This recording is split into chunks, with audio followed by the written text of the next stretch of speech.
মাননীয় প্রধানমন্ত্রী, আমি বৈষম্য বিরোধী আন্দোলন থেকে সরে আসার অপরাধে আমার ঘরবাড়ি ভেঙে দেয় জামাত শিবির সন্ত্রাসী বাহিনী।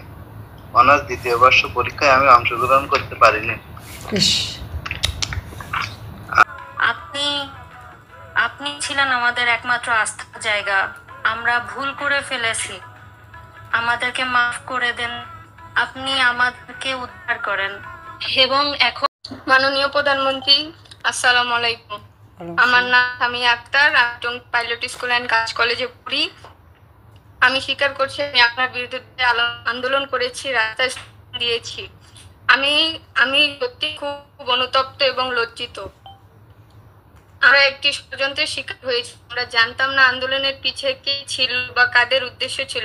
অনুতপ্ত হয়ে বলছি আমি সত্যি ভুল করেছি। আমরা যেই আন্দোলনে গিয়েছিলাম, শুরুতেই আমাদের সমন্বয়কারীরা বিষয়টি অন্যভাবে বোঝায়। আমাদের বলেছে এই আন্দোলন হবে মেধার ন্যায্য দাবির জন্য। আমরা কখনো ভাবিনি বা তারা এই আন্দোলন আপনার পদত্যাগকে নেবে। এটা আমাদের কাছে খুব বড় একটি ফাঁদ ছিল। আমরা তখন বুঝতে পারিনি। শুরুতে আমাদের বলা হয়েছিল কোটা সরকারের ন্যায্য দাবি নিয়ে হবে, কিন্তু এটি এরকম ভয়ঙ্কর রূপ নিবে এটা আমাদের কল্পনার বাইরে ছিল। যখন বিষয়টি বুঝতে চেষ্টা করেছি তখন ফিরে আসার সুযোগ পাইনি। পরিস্থিতি এমন হয়ে গেছিল আমরা বের হতে পারিনি। এখন সমন্বয়করা আমাদের খবরও নেয় না। আমরা খুব বিপদে পড়েছি, লজ্জা বোধ করি। আমি আমার করা ভুল স্বীকার করছি, আপনার কাছে আন্তরিকভাবে ক্ষমা চাইছি। আমার ভুল হয়েছে।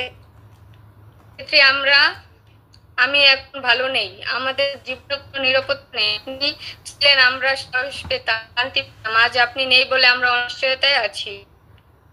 আপনি আবার দেশে ফিরে আসুন। আপনাকে আমরা আবার রাস্তায় নামতে প্রস্তুত।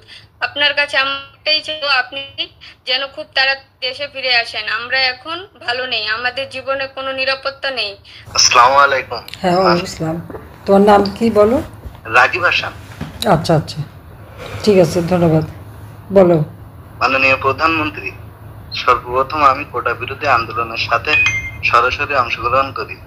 আমরা প্রায় 500 থেকে 600 জন সাতক্ষীরা সরকারি কলেজে এই আন্দোলনে যোগ দিই।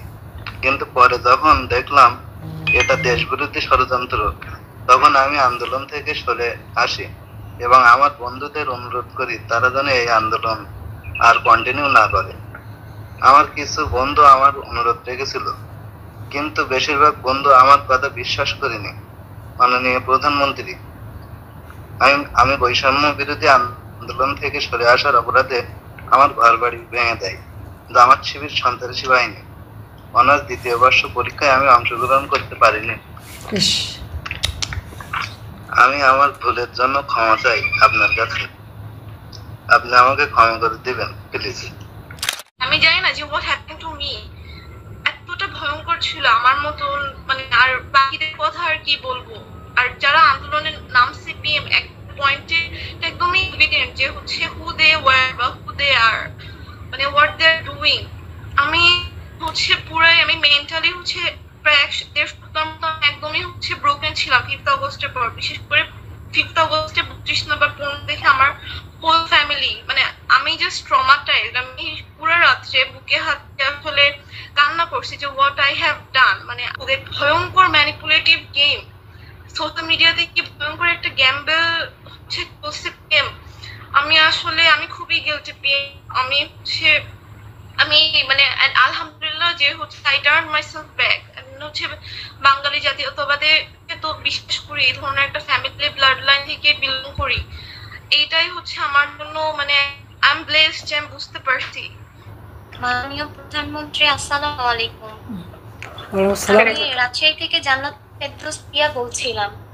5 আগস্টের আগে যেভাবে ছাত্ররা কোটা আন্দোলনকে কেন্দ্র করে আমাদের সাধারণ শিক্ষার্থীকে ম্যানিপুলেট করে, সেই ম্যানিপুলেশনে আসলে আমরা মানে ওদের এই অভিনয়গুলো বাস্তব ভেবে ওদের সাথে যোগ দিয়ে ফেলেছিলাম।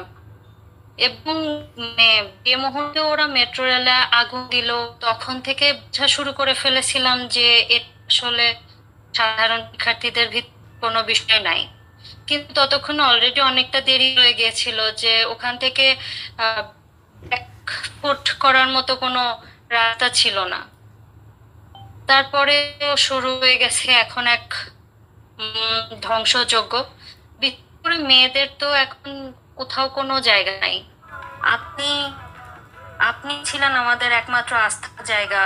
আমরা ভুল করে ফেলেছি, আমাদেরকে মাফ করে দেন, আপনি আমাদেরকে উদ্ধার করেন।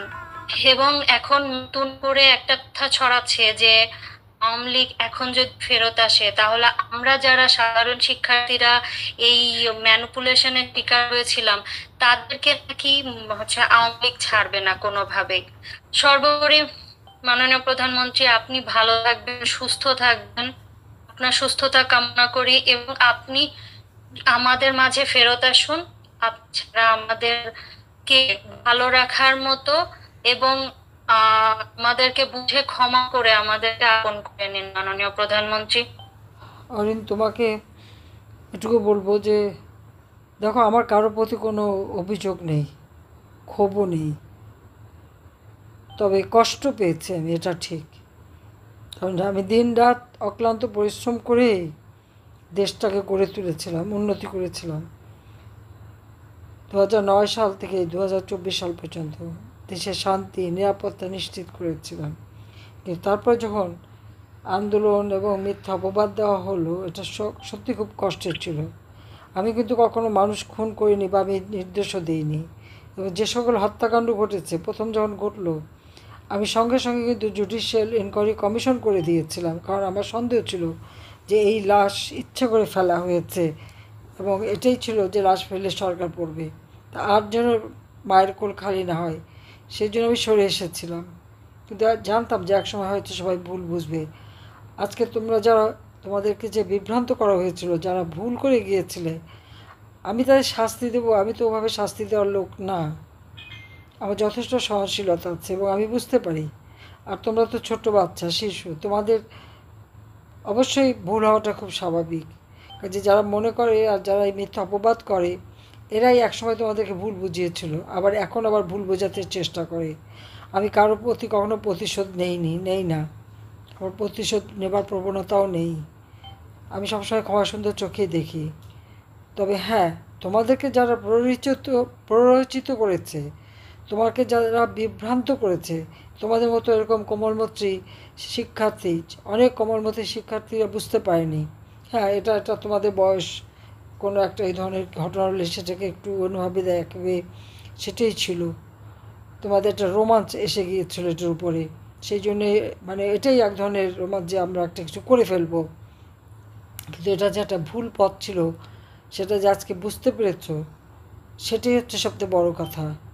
এবং আমার তো মনে হয় যে মানুষ একটা ভুল করে যখন উপলব্ধি করতে পারে যে আমি ভুল করেছি, তো এটাই হচ্ছে সবথেকে বড় বিষয়। কাজে নিশ্চয়ই আমি যারা এভাবে ভুল পথে যে আজকে উপলব্ধি করছে যে তারা বিভ্রান্ত হয়েছিল, তাদের ক্ষমা সুন্দর চোখেই আমি দেখব। কারণ তোমাদের প্রতি আমার কোনো ক্ষোভ নেই, এটা তুমি সবাইকে বলে দিতে পারো।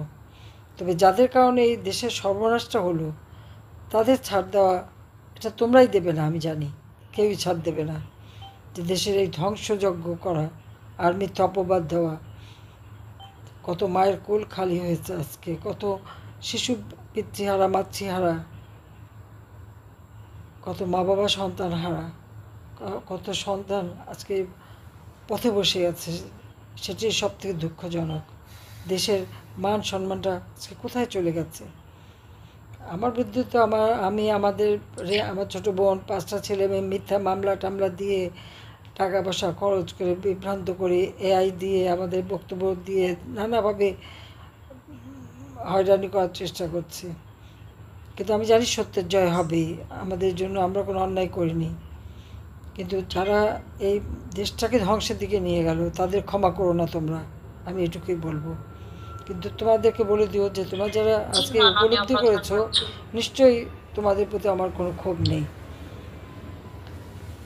তোমাদের জন্য দোয়া করি যে এই উপলব্ধি থেকে তোমরা দেশকে ভালোবাসতে শিখো আর সঠিক পথে দেশকে পরিচালিত করবে ভবিষ্যতে, সেটা আমি চাই। তা আমার দোয়া নিও।